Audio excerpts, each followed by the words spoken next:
benção dele. Pega lá comigo. Pega aqui.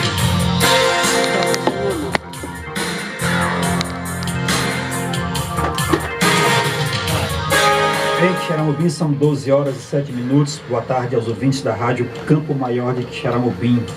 Especialmente você que é ouvinte do programa Sindicato em Destaque, que passamos a apresentar a partir de agora. Hoje na apresentação Ailton Brasil, na técnica meu irmão Adailton Bandeira, já por aqui o nosso companheiro do sindicato, Luiz Rodrigues, nosso presidente, e o Igor, nosso assessor de imprensa do sindicato, né? Trabalha comigo lá no setor de comunicação do sindicato, registrando aqui para colocar nos nossos informativos, né, via internet, o programa e as informações que nossos servidores precisam ter. Então, uma boa tarde especial para todos os nossos ouvintes, que são os nossos servidores, que todos os dias, aos sábados, se ligam neste horário para escutar as notícias do nosso sindicato. Quero também mandar um abraço todo especial a todos os nossos ouvintes que escutam o programa através da rádio FM de São Miguel. Então um abraço para vocês também. Então hoje no nosso programa, muitas informações. Nosso Valdir vai ter uma participação especial para falar sobre os eventos que aconteceram na semana, as reuniões da Assembleia, as decisões tomadas e os encaminhamentos que nós devemos ter a partir de agora. Então vamos iniciar o nosso programa com o nosso editorial. Sindicato em Destaque, editorial. Reforma trabalhista no Brasil e no mundo. Não estamos sós. Não é novidade que as dificuldades a serem enfrentadas são enormes. Contudo, a história nos autoriza a pensar que tudo muda o tempo todo, que no jogo social se disputa no presente as possibilidades de futuro, que alternativas se colocam e que tudo está sempre em aberto, que não há resultado definitivo, pois toda derrota pode ser revertida. Um ônus pode se transformar em oportunidade, uma dificuldade pode mobilizar a criação de nova força de reação, a possibilidade de se caminhar para o inédito e o inesperado. A história ensina que, para os que lutam a partir das perspectivas dos trabalhadores, somente há a luta, contínua e difícil, que há 2 séculos possibilita avanços sociais e patamares superiores de civilização. Por isso, em frente e na luta. Mas a luta requer inteligência, objetivos claros, estratégias e muita unidade daqueles que cerram a mesma trincheira.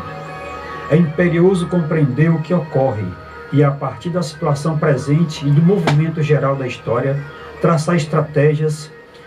Esta série de artigos começa com a apresentação do contexto em que é promovida a maior reforma trabalhista e sindical já feita no Brasil, que terá impactos profundos sobre o sistema de relações de trabalho, a organização sindical e a proteção do trabalho. Nosso consolo é que não estamos sós.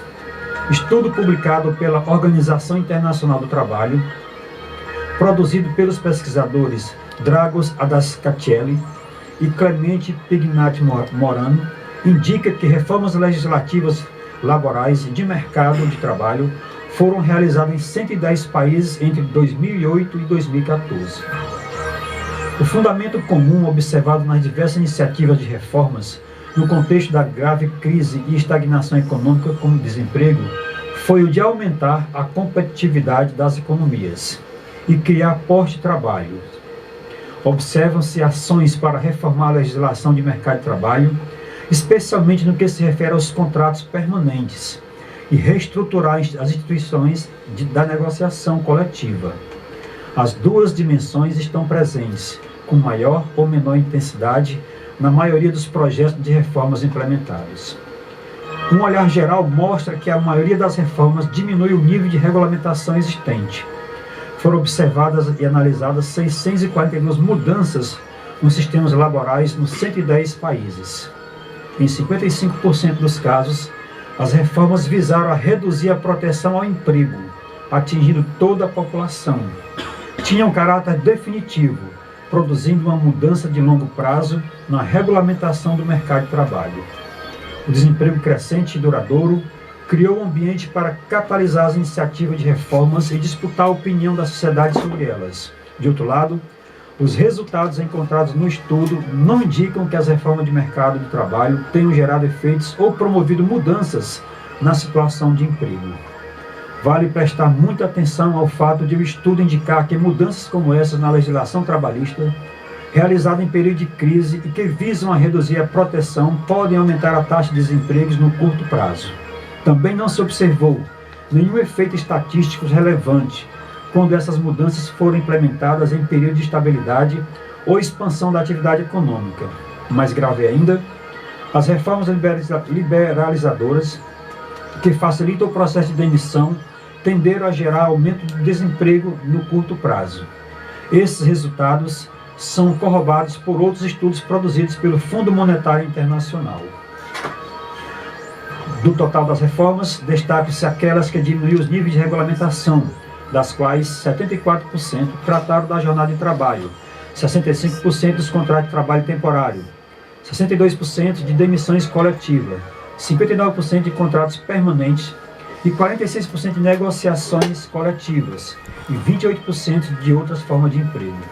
No Brasil, se integra a este movimento a desregulação do mercado de trabalho, flexibilizando as formas de contratação com um menu muito variado de possibilidades de ocupações precárias que se tornam legais, permitindo a redução estrutural dos direitos laborais, em especial dos salários, limitando e inibindo o acesso à justiça do trabalho, criando regras para que as empresas que cometem ilegalidades trabalhistas fiquem livres de passivos, quebrando os sindicatos e desprotegendo os trabalhadores.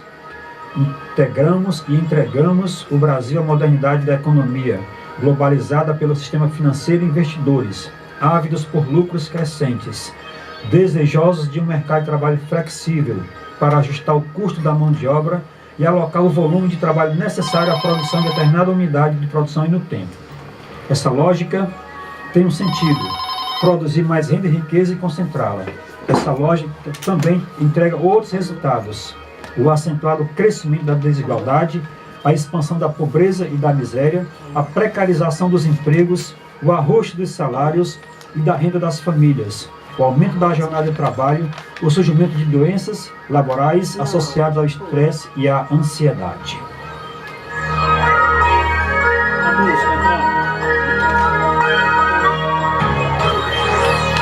Bom, então esse é um pouco dessa realidade que a gente precisa também entender.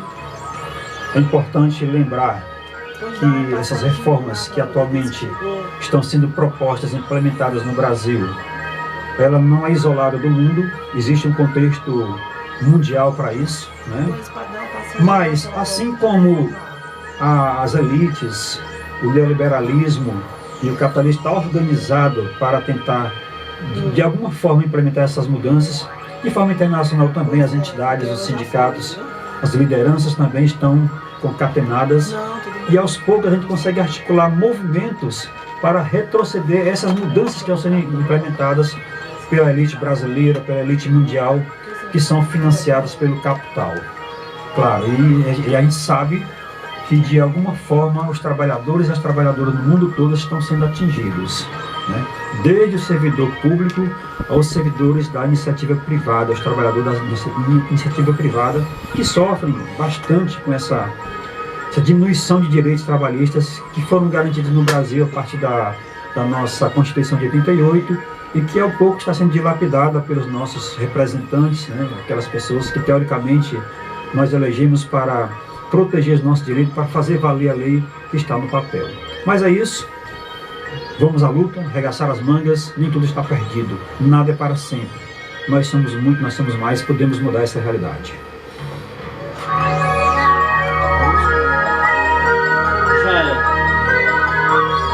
Sindicato em Destaque. Nós estamos aqui com o nosso companheiro Valíris Rodrigues, né? Valíris, boa tarde, seja bem-vindo ao programa. Essa semana foi uma semana muito movimentada, né? Muita coisa, reunião, assembleia. Então a gente precisa esclarecer os nossos servidores e servidoras, tudo o que aconteceu nesta semana, para que a gente possa dar passos para frente. Então, boa tarde, mais uma vez, bem-vindo ao programa Sindicato em Destaque. Boa tarde, companheiro Brasil, né, e a todos os ouvintes desse programa, especialmente aos servidores e servidoras, né, ao companheiro Bandeira e ao Igor. Bem, conforme estava sendo previsto, acontecia no dia 27, né, às 8 horas da manhã, no auditório do Sindiceco, a audiência, a assembleia, né? Essa assembleia tinha uma finalidade, Brasil, era discutir sobre o atraso constante no salário dos aposentados. Diga-se de passagem que eles receberam o mês de agosto, né? Agora no dia 26 de setembro, né? Então, o objetivo era para discutir o atraso e propomos soluções para que isso não viesse mais a acontecer, esse atraso sistemático no salário dos aposentados, né? Então, a Assembleia aconteceu. Vou fazer aqui um resumo aqui rápido, né, do que aconteceu lá. A princípio, foi feito um resgate histórico, que o nosso KIPREV, ele é 17 de abril de 57, portanto, completou no dia 17 de abril deste ano 60 anos. Em 2011, foi entrado aqui com mandato de segurança, impetrado por 4 vereadores. Depois, né, com encaminhamento, uma audiência pública, com encaminhamento de uma CPI. E esta CPI, né, foi arquivada em 2012. Qual era o objetivo da CPI? Investigar, né, cadê o dinheiro do servidor público, né? E a última avaliação atuarial de 2014 apresentou um saldo negativo, portanto um déficit de 427 milhões de reais. Isso em 2014. Em 2012, nesse mesmo ano, se não falha a memória, no mês de dezembro, foi publicado um vídeo que viralizou, inclusive ainda se encontra ainda no YouTube. Você pode procurar no blog do Dr. Valdeci, ou no YouTube você vai ver lá, eu vou colocar vídeo do Dr. Valdeci com depoimento de aposentados, né, que estavam com seu salário em atraso. Isso em 2012. Quando foi em 2013, foi aprovada na Câmara Municipal uma lei 2.565 que dispõe sobre a autorização para que o chefe do Poder Executivo realizasse aporte mensal de até 500 mil, só que a título de empréstimo. Porque, na verdade, é de responsabilidade da Prefeitura o pagamento dos aposentados, né? Caso, como acontece que o Instituto está quebrado, é de responsabilidade da Prefeitura. Só que nós fazemos uma leitura, nós não queremos que aconteça aqui em Quixeramobim o que está acontecendo lá em Rio de Janeiro. E se não for feito nada hoje, quando for daqui a 5, 7 ou 8 anos, a situação de Quixeramobim será idêntica à situação de Rio de Janeiro. Mas, no entanto, nós queremos medidas que sejam sustentáveis, né? Porque ações paliativas já ocorreram e não funcionou, né? Em 2010, nós tivemos conhecimento da Lei Complementar número 1/2006, de 11 de julho, né, que é a lei que institui o KIPREV. Nós não sabíamos que tínhamos direito a assento no conselho. Diga-se passagem que nós estamos lutando agora para que esse conselho seja deliberativo, porque até então ele é apenas consultivo, ou seja, ele não tem poder de decisão. Então é preciso mudar essa situação aí também. A quantidade de servidores efetivos, atualmente nós temos em torno de 2.035, né, servidores efetivos. Os temporários, nós não temos esse dado ainda confirmado a quantidade. O que nós tínhamos até o mês de junho, né, foi repassado pela Procuradoria do Município, era algo em torno de 2.300 temporários, né? Então, se você pegar os 2.035 com 2.300, nós temos aproximadamente 4.000, né? 4.335. Exatamente. Nós temos quase 2.500, quase 4.500, né? Considerando que permanece essa mesma quantidade. Ou seja, mais de 4.000 servidores, né? E dessa metade, né, que a Constituição ela é contra isso daí, você não pode ter, né? Aí diz que quando você chega a 10%, você tem que realizar um novo concurso. E a Prefeitura de Xerambi seguramente tem mais da metade de contratos temporários, isso aqui é fato. O concurso de 2014 ainda falta ser convocado, né? Falta assumir mais de 200 candidatos. Recentemente teve um edital, mas aproximadamente ainda falta ser, isso na condição de aprovado, 200, aqui 246 chamou, mas alguns vamos supor, aproximadamente 240 concursados aprovados para ser convocados, né?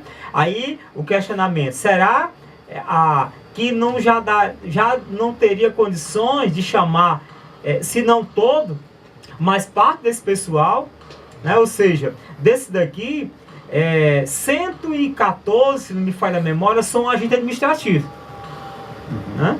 E o restante é espalhado, mas quase a metade são de agentes administrativos e uma boa parte são de agentes da autarquia de trânsito. Eu acredito que de forma, eu acredito que seria esses 113 de agente administrativo, quase 20 de agente de trânsito, uma boa quantidade de monitor de informática e o restante poucos, né, espalhado. Mas o fato é que são 240. E a prefeitura, né, nós já conversamos com o prefeito várias vezes sobre isso daí, tanto com o atual como com o ex-prefeito, né, que, diga-se passagem, teria sido fundamental em muitas coisas que ocorrem hoje em Xeramubim, não estaria acontecendo se os prefeitos anteriores tivessem seguido a orientação dada por este sindicato. Inclusive, nós temos prova disso através de ofícios que foram protocolados, tanto na Câmara Municipal, que é o poder, né, que deve balancear isso daí no sentido de fiscalizar, como o Executivo, e que não foram atendidos, né? Então, ainda faltam 240. Quando foi em 2006, por ocasião da aprovação desta lei, aconteceu uma segregação de massas, ou seja, os servidores foram divididos em dois grupos, né? O grupo de servidor que havia iniciado no serviço público até a aprovação da lei. A lei foi aprovada em 11 de julho de 2006.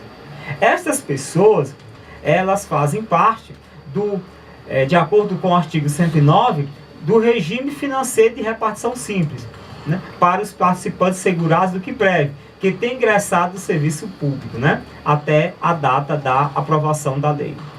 E a partir desta data, fica em outro grupo, né, que seria, no caso, o regime financeiro de capitalização para os participantes dos seus beneficiários segurados, que nós, costumeiramente, chamamos regime financeiro, que seriam aquelas pessoas que ingressaram no serviço público até 11 de julho de 2006, e o previdenciário, que é a partir desta data. Ocorre que, mesmo essa segregação, essa divisão ter acontecido no papel, de fato não ocorreu nas contas, né? Ou seja, as contas permaneceram juntas. Até quando? Até março de 2016. Foi quando, por ocasião de uma sindicância aqui, foi constatado esse fato, então dividiu as contas. O que é que você tem hoje? Essa segunda conta, de quem iniciou a partir de julho de 2016, tem um saldo, segundo nos repassou a administração, porque nós não tivemos acesso ao extrato, portanto aqui nos repassaram, de R$4.700.000, né? É essa que tem da previdenciária. E da financeira, nós temos apenas essa avaliação de 2014, que estava em R$427 milhões em débito, em dívida, né? Então, toda a discussão da Assembleia foi em torno desse daí, né? Então, quais foram os encaminhamentos, quais foram as propostas sugeridas nesta Assembleia? Dr. Valdeci deu duas sugestões. Vale ressaltar que de acordo com o nosso estatuto, nós temos que realizar uma assembleia com toda a categoria para discutir o assunto, porque naquela oportunidade era uma assembleia extraordinária com o objetivo de quê?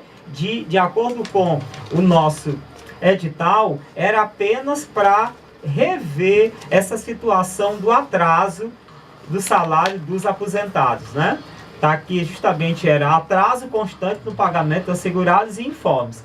Como nós temos que discutir acerca desta situação, nós temos que realizar uma assembleia com todos os servidores para discutir o tema. Que tema é esse? Aquela proposta que foi colocada. Dr. Valdeci colocou 2 propostas e que foram aprovadas pela Assembleia. Nós temos que realizar uma outra Assembleia para ratificar isso daí. E que proposta foi essa? Primeiro, a extinção do QUIPREV. No entender do advogado, se você divide, ou seja, a extinção, no sentido não é que vai acabar o QUIPREV, porque a segregação de massas, de uma forma assim restrita e de uma forma resumida, significa também a extinção do QUIPREV. Porque se você tem um grupo que ingressou até 2011, até 11 de julho de 2006, e a partir daquele instante você criou outro, em tese também você está colocando em extinção esse grupo e com outro em capitalização. Aí é que está a questão da discussão. Por que foi colocada essa proposta da extinção? Vale ressaltar que a gente tem que discutir sobre isso daí, que nós ainda temos que... É só uma ideia inicial. E a segunda sugestão do Dr. Valdeci foi a questão da prefeitura reconhecer a dívida, o débito. Por quê? Porque se isso daí aconteceu em 2006 e só recentemente agora, a partir de 2016, de março, que foi dividido, então abre-se uma lacuna. Para quem? O pessoal do previdenciário, né? Cadê essa contribuição? Tem que reconhecer a questão do débito. Então, a sugestão que foi colocada lá, vale ressaltar que é uma questão para discussão, né? É a questão para discutir que a gente tem que realizar, e nós vamos realizar sim uma nova assembleia para a gente colocar isso daí. Logicamente que logo após o evento, a gente já começou a analisar que esta primeira opção não seria, digamos assim, a mais coerente para essa situação. Que nós estamos aqui discutindo sobre isso, né? Aí depois nós fomos para a audiência pública na Câmara Municipal. Aí o que foi que aconteceu? Primeiro, a prefeitura não enviou o seu especialista para lá, para discutir. Que na minha opinião foi um erro. O Roberto Frota não era para estar em Xerambi aqui ontem. Depois eu repasso. Era para estar na quarta-feira, para confrontar as ideias com o nosso inspetor Valdeci. Até porque, por exemplo, você tem primeiro a fala do advogado que representa o interesse da categoria. Em um momento, o outro não está. Aí ele coloca a ideia dele, é discutido e tudo. No outro momento, você traz o advogado da prefeitura, especialista. E depois não tem um confronto de ideias. Fica as duas versões diferentes, distintas, em momentos diferentes. Porque para isso é que se teve uma audiência pública, né? Porque aí, lá a ideia foi colocada isso daí, ele deixou muito bem claro que a prefeitura precisa... disse, olha, presidente da Câmara, veja a opinião de outro especialista, não veja só a minha. Mas naquele dia era para ter acontecido a audiência pública, na verdade foi só com o especialista do sindicato. Depois nós tivemos a participação do Lermando, que é do QUIPREV, mas ele não é um especialista na área previdenciária, para discutir, que a pessoa que acompanha isso daí é Roberto Frota e não veio nesse dia. Aí nós vamos realizar uma nova assembleia para a gente ver isso daí. Aí o que é que aconteceu ontem? Fomos convidados ontem para participar de uma reunião no gabinete do prefeito, juntamente com a Câmara Municipal, que tinha lá tinha vários vereadores, o presidente da Câmara estava lá, a Claudinha Borges, o Robervan, a Dona Terezinha, o Edson Nogueira, a questão do Alcélio Fernandes, o Everardo Júnior, e o vereador Cego no final também chegou. Se citar algum, me perdoe, dos vereadores, mas estavam presentes, juntamente com a equipe do QUIPREV, o conselho, né, o conselho do QUIPREV e vários servidores públicos. Interessante foi isso, né? Nós tínhamos uns quase 40 servidores públicos, na grande maioria da área da saúde, que estava presente nesse daí. Aí foi a fala de quem? Do especialista do patrão, né? No caso da prefeitura. Contestou alguns dados que foram apresentados pelo advogado, mas nós lamentamos que era para ter acontecido o debate na quarta-feira. Então, agora um ponto é convergente, que esta medida que está sendo enviada para a Câmara, ela é paliativa. Ele falou que era uma medida paliativa, ou seja, essa medida sendo feita, se não forem realizadas ações a médio e longo prazo, em 2006 não quebrou, tiveram que fazer segregação de massa, 2017 quebrou de novo, e se não fizer algo, quando for daqui a 5 anos, também, de novo também.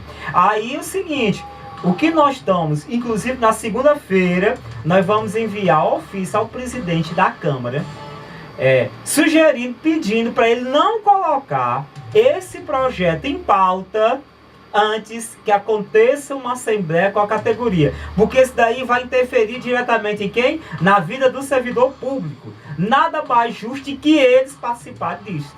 E a meu ver, ainda não foi concluída, porque na quarta-feira a prefeitura não mandou o especialista para audiência pública, e sim ficou discutido numa reunião posterior. Então na segunda-feira vamos mandar um ofício, e se a Câmara aprovar, né, então Câmara e Executivo que arque com as consequências disso, né, porque excluiu, de certa forma, porque se ele não participou, então nós temos que realizar uma assembleia, e de acordo com o estatuto do sindicato, que eu tenho que cumprir, o estatuto ele diz que a assembleia só pode ser realizada com prazo de 15 dias para a publicação. Na segunda-feira nós estaremos publicando o edital, né, de convocação para esta assembleia, e depois nós encaminharemos o resultado da assembleia, né, encaminharemos através de ofício para a Câmara Municipal. Então o que é fato é esse daí. Então nós vamos manter qual foi o ponto convergente, que para mim é o principal, que é uma medida paliativa, né? Então o prefeito estava presente, chegou um pouco depois, colocou que iria fazer redução, né, dos gastos do município, com carros comissionados, com diárias, horas extras, que ia diminuir a folha de pagamento, que iria realizar concurso público, né? Mas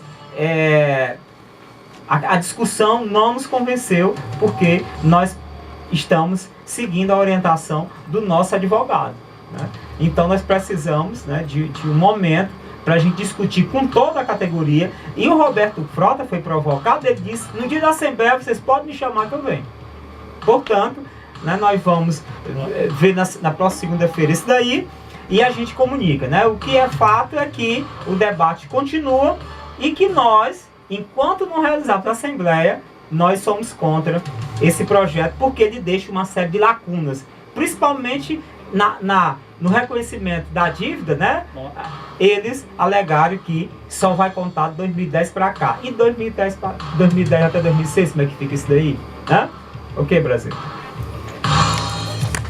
Bom, já são 12 horas e 37 minutos pontualmente, né? Nós passamos aí uns minutos para compensar o tempo que estamos um pouco atrasados. Então o programa está chegando ao final. Valíris, a gente agradece a sua participação. Espera...